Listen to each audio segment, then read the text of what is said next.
All right, let's check and see if we're on socials here. Let's see here. Oh, not yet. Oh, there we go. We're on. All right. Welcome, everyone, to episode 141 of Titos&Chicken, your unofficial South Carolina Gamecocks podcast, coming at you with a low country state of mind. Mr. Zach, man, how you doing this morning on this lovely Victory Sunday, as we like to call it? Hey man, I'm doing great. I'm Yeah. doing great right now. I can't say the same for Oklahoma's offensive line. I kind of feel bad for those guys right now, but Oh, God. hey man, Yeah. it feels great, man. It feels great. Yeah. No, nothing but smiles, man. Oh, man, yesterday I was ecstatic.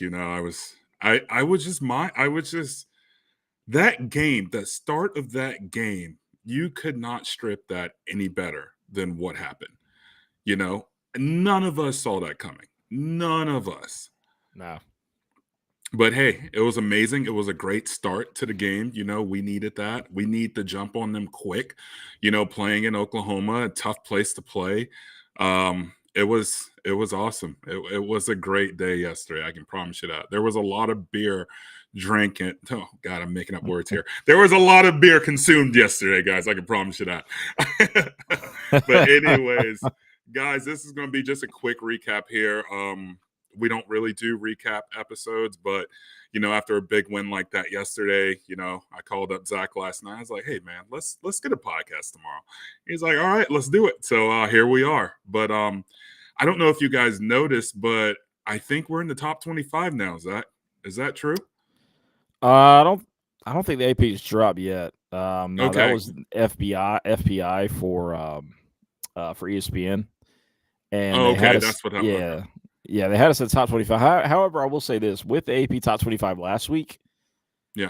a majority of the teams that were in the other receiving category, like right outside the top 25, just Mm-hmm. about lost yesterday. And that includes a Southern Cal to Maryland.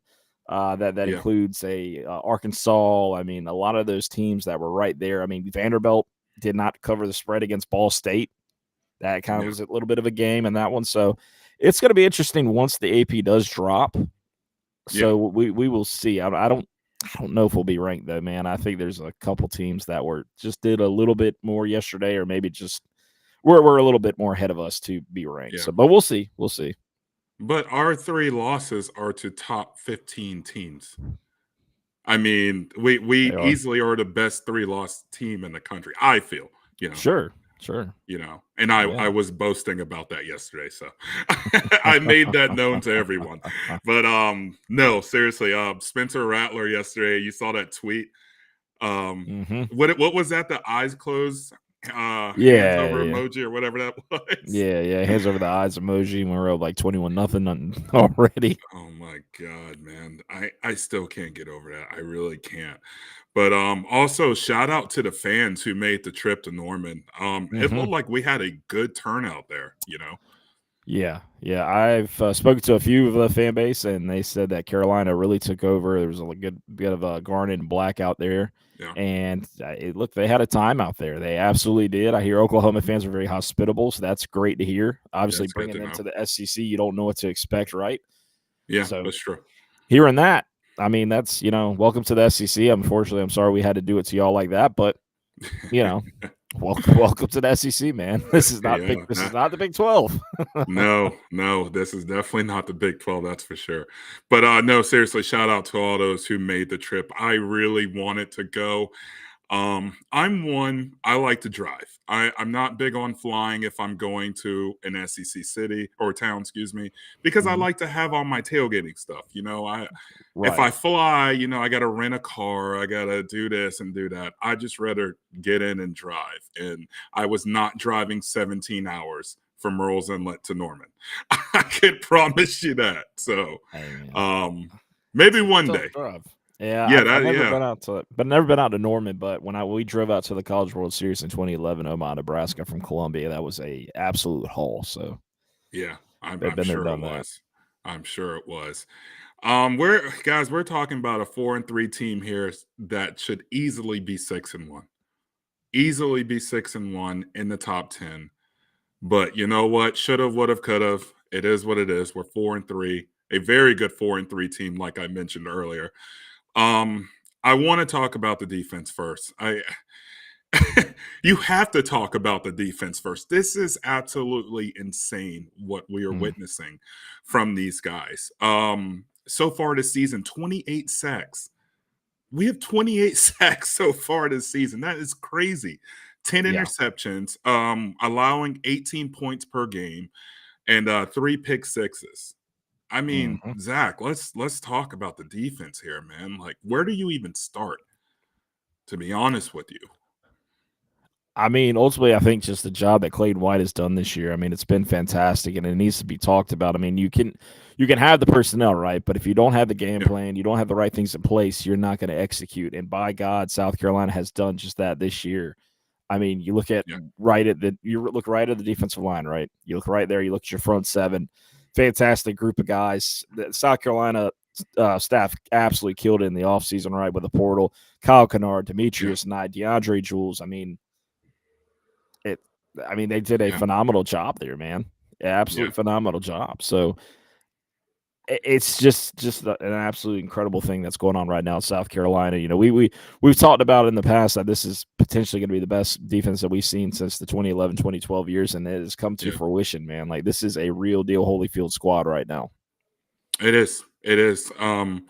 And what makes me so happy, I was a defensive lineman in high school. D line's my thing. Yeah, I yeah, yeah. love it. I absolutely love watching these guys, watching that unit perform. Hmm. Seeing the speed that we have on the ends with Kennard and Stewart, and the big boys up front. With Huntley and Sanders just causing hell. I mean, they're being so creative now up front with the stunts, the twists, Yeah. like we're sending the kitchen sink at these guys, at these Hmm. quarterbacks, and I absolutely love it. Um, Defense is easily the heart and soul of that team, the Hmm. defensive line, excuse me. Um, it's truly amazing what we're witnessing. Like it really is. And like you're saying, this could be historic in a historic season. Um, but it also still, it frustrates me thinking about that Alabama game, thinking about that LSU game. You know, those guys played their tails off, Yeah. and we lost that game due to LSU game due to just flags, and then Alabama game just, you know, I'm not going to blame anyone. We just lost that game, but Right. it's amazing. I am really excited what the future has for these guys, the young guys.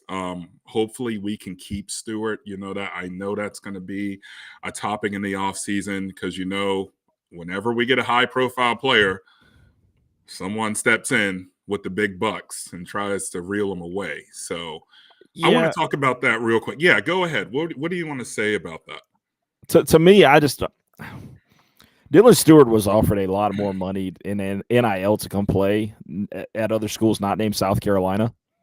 Yeah. And if NIL was the name of the game with this one, all the money involved, Dylan Stewart would not be at the University of South Carolina right now. The fact of the matter is that he Yeah. is here for a couple of different reasons. NIL, sure, we have it, but Sterling Lucas, right? You start right there with Hmm. Sterling Lucas. Is the guy who he's continued to show who the players he's worked with in the past, who he continues to work with now. Yeah. He has the guy has a name out there. When you say Sterling Lucas, NFL guys like, oh yeah, no, I know, yeah, that's my guy. Like that is my guy. Dylan Stewart, Yeah. his end game with his, what he can do, right? I mean, his talents, his skills, his athleticism, his Yeah. fundamentals, the things that he can do on the football field. That's Sunday every day.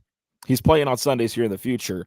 And Dylan's not going to be that guy to go take some money to possibly miss out on this in the future. It's Okay. just not going to happen. It's Yeah. just not going to happen. Dylan Stewart is he's cut from a different cloth, man. Yeah. He's a quiet guy. You notice that Yeah. about him? He's not Yes. into all the rah-rah, Nope. get on Twitter, social media, Nope. whatever. I mean, he likes to load shotguns on people on the field, but other than that, that's really about it. And guys, I know that's a joke. I thought it was funny, but also I thought it was stupid to do that on the field, in the middle of a game. But refs are outlawing that whole gun notion celebration, and I don't know if that came from the NFL or not. You don't see that in the NFL. It was more college, you would say. I think it's more of the college level. It's Okay, college kids being college kids. We college kids, saw yeah, it in the LSU Southern Cal game. I believe it was Kyron Lacey or one of those guys had a yeah, touchdown, and he did that notion, and they didn't call a flag there. They didn't do anything after a touchdown. They didn't do anything on that, but yeah, it's just one of those things we're seeing from the youth that it's their celebration, it's their way of celebrating now, and it's yeah, you know, I mean, to me, I'm like, probably shouldn't be doing that, yeah, yeah. No, I and agree. after Dylan did it, I mean, there was definitely some remorse there, right? Yeah, And I mean, the coaches let him know that's not okay. And after that game, he knows about it, and you won't see that happen again. But hmm that is something we're just seeing from the kids these days, right? Like they have their different new ways of generation. celebrating. Yeah, the new generation No, thinks a little different than we did, right? That's yeah, that's for you sure. know, That's but for at the sure. same time, man, like Dylan Stewart's work ethic does not really line in with this new generation for what we've seen. I'm not saying guys at South Carolina. I'm saying guys all across the board Hmm because guys his age, kids his age, I mean, he's cut from a different cloth, man. I'm telling you, like they're Yes. like these kids, man. They live on social media and go by whatever somebody says on social media. Yeah. I see Dylan. I follow Dylan. He doesn't do much of that at all. I mean, he may post on a story once or twice a week, and that's that. And Yeah. that's it, man. He's just very to himself, and Yes. there's absolutely nothing wrong with that. No. I just No, not think at he all. focuses solely on football, Mhm. and that shows on the field when he performs every Saturday. The guy is just a freak of nature, like He an is. absolute freak of nature. To be that big and that fast, it's wild to me. I But mean, yeah, dude's just insane. it is, yeah, for sure. Um, let's talk a little bit about the offense. I Yep. wasn't wild with the offense really at all. Yeah, we put up some points. Good start for sure.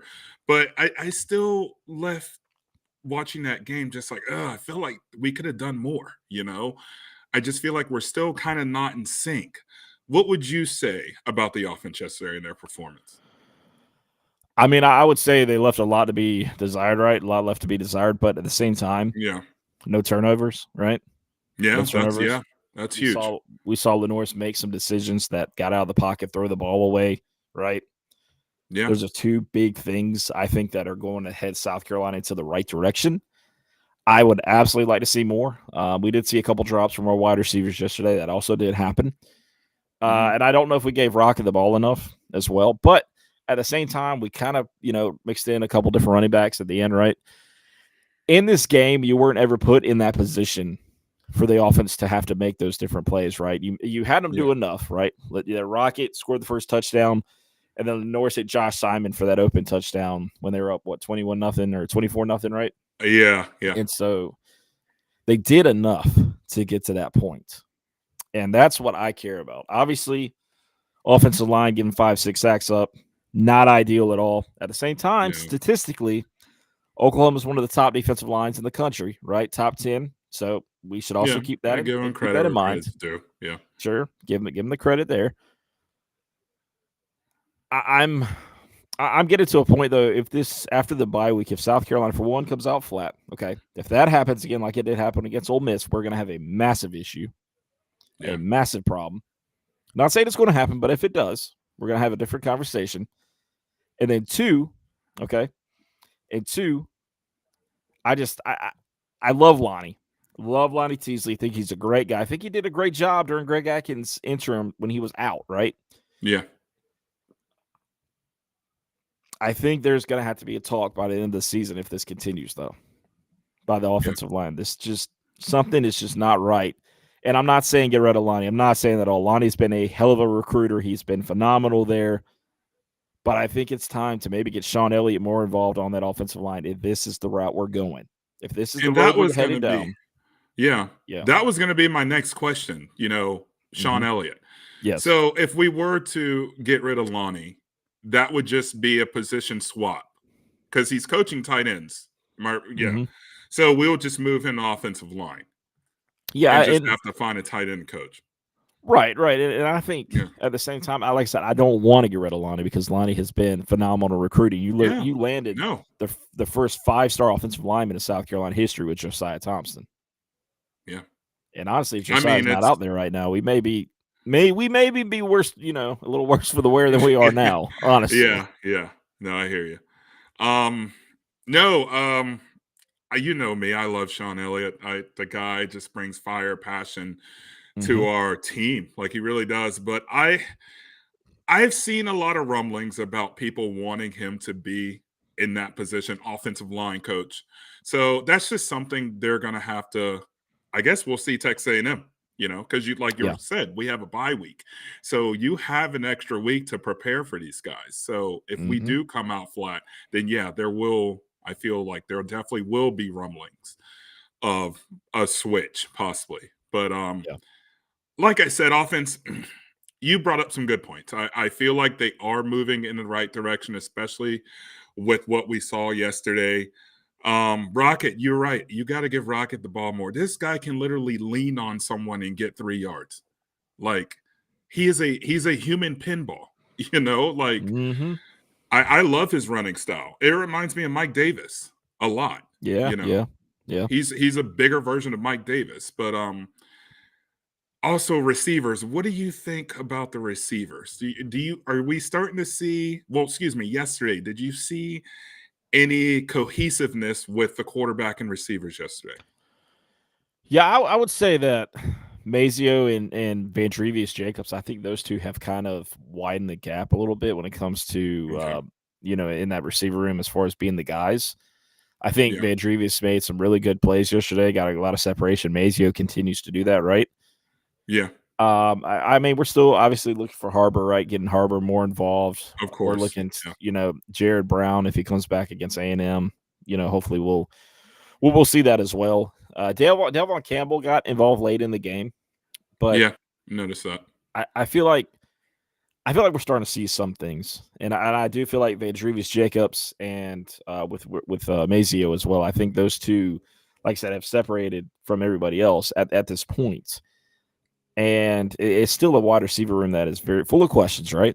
Full of Yeah. questions. But seeing Lenore's hook up with, like I said, Van and Mazio, and of course, Josh Simon, right? I mean, that was massive. Seeing Yeah. these guys, seeing them connect, it did a lot for me personally to really see that. I'm like, okay, so we have, as Evan, you just said, some cohesiveness there. I think these guys are starting to click. And then, Yeah. like I said, when Lenore's making those right decisions, I think it goes a long way. I really do. Yeah. And he had a pass to one of the running backs out of the backfield. Did he? I don't know if it was he. It was like a scramble drill, I believe it was. Guy Yeah. caught it right before halftime. So Yeah. I can't remember who the guy was, but my thing is like I just want to see step like I just want to see him improve each game. Because Mhm. we thought in the beginning of the season that we're like, oh god, this guy's gonna come out here, light it up, throw for 250 300 yards, but he's not at that point yet. Our receivers aren't at that point yet. There's just Right. not a gel there. But I'm hoping with this extra week, like you said, with the bye week, we can see some more out of Lenore's. We know what Rocket can do. We know what the defense can do. We just need to see more out of Lenore's. You know.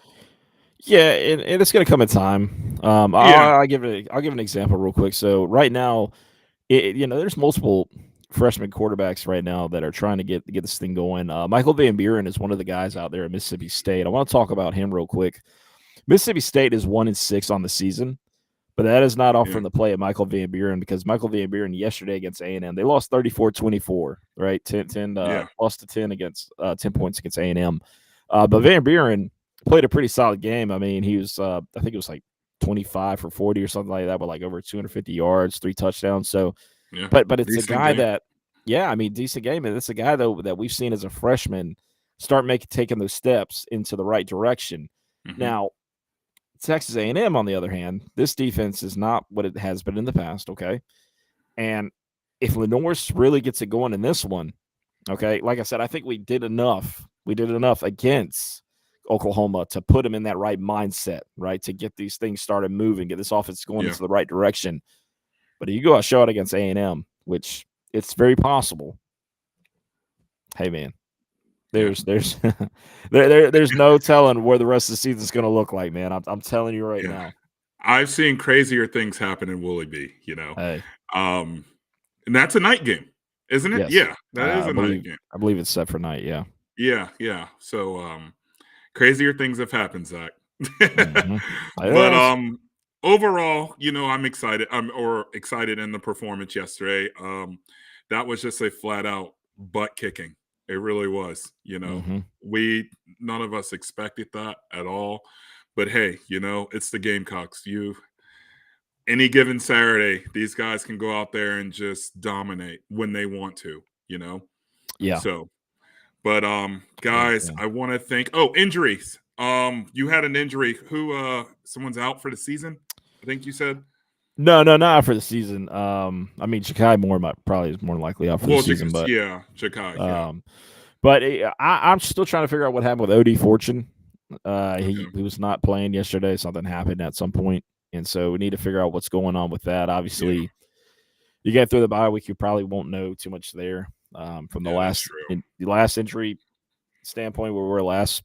From the last bye week with the Rocket Sanders, we didn't know too much about that. So yeah, I guess we'll find out here in a week and a half from now to see what's going on with OD Fortune. What's going on? Yeah. And then Evan, real quick before you end the show, man, I like I said, I know you didn't witness it, but we watched the SEC officiating take a game into their own hands last night in a way I've never seen before. In real time, SEC officials, and for those who didn't see the play last night, let me break it out for you. So Texas, Georgia, right? This game's going on back and forth, and Georgia's starting to really get that momentum. And Texas, picks it off, and they runs it back. And so Texas starting to get some momentum there, clicking a little bit. Well, after this interception, after the interception happened, officials called a flag on Texas. Said it's defensive holding on the secondary, the guy that actually picked the ball off. Well, Texas fans absolutely lose their ever-loving mind. It was like the Atlanta call with the infield fly rule back in 2011, 2012 when that happened. Yeah, remember that? Yeah. All the trash that came down. Sorry, Braves fans, I had to bring you back down to the down path. I'm a Cardinals fan. Hey, I had to do it to you. But this trash rained from the stands, and the game got paused for 5 minutes. And the officials are like, you see the camera pan out to another angle, and the officials are huddling together, like something's about to be called. And I'm like, okay, Texas is going to be called for a delay of game or something. I mean, something like that, right? Yeah. Lo and behold, Texas.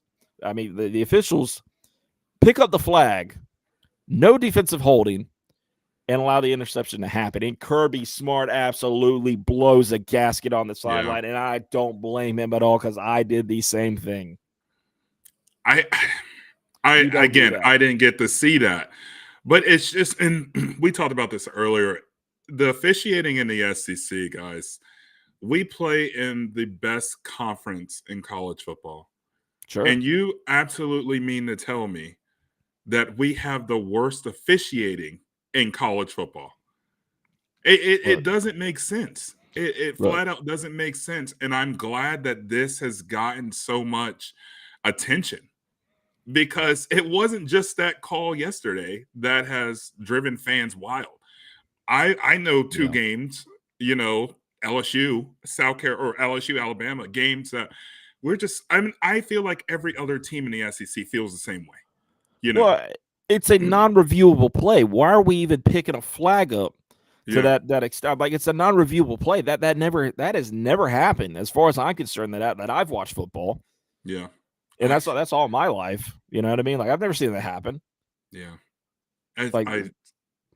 What are we doing? I literally have no words. I don't. I listened to Kirby this morning on the radio, and he said something about they tried to give the game away or something like that. I mean, he was furious. He was furious. He had every right to be. I don't blame him, and I'm a very And everybody, folks know I'm not Kirby Smart, but I say a Georgia hater because for one, Yeah. Will Muschamp's still on staff over there.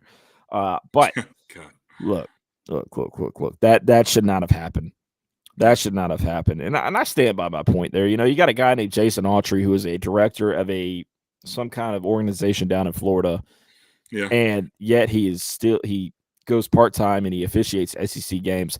The guy came from G5. He should still be in G5. Shouldn't be in the SEC. Damn sure shouldn't be in P5. Like, what are we doing? Like, why is this guy allowed to facilitate the calls in this game? Like, I don't understand. Like, he should not be here. Like, Yeah. SEC needs to take a look at this because this is serious. Like, what happened last night? There's no Yeah. excuse. None. None. Yeah. None. I agree. And like I said, it just goes back to just this isn't the first time something. Yeah, this is the first time something like this has happened. But Mhm. I'm just talking about just officiating in general with problems. It's bad, man. It's a bad look on the league. 1000% is a bad look on the Oh, it's league. terrible. So hopefully Sankey and company can get that figured out up there. So, but anyway, guys, thank you guys so much for tuning in. We got to cut this a little short here. So we will be back. We have a bye week, so we probably won't be back, but we'll be back in 2 weeks, guys. Thank you so much for tuning in,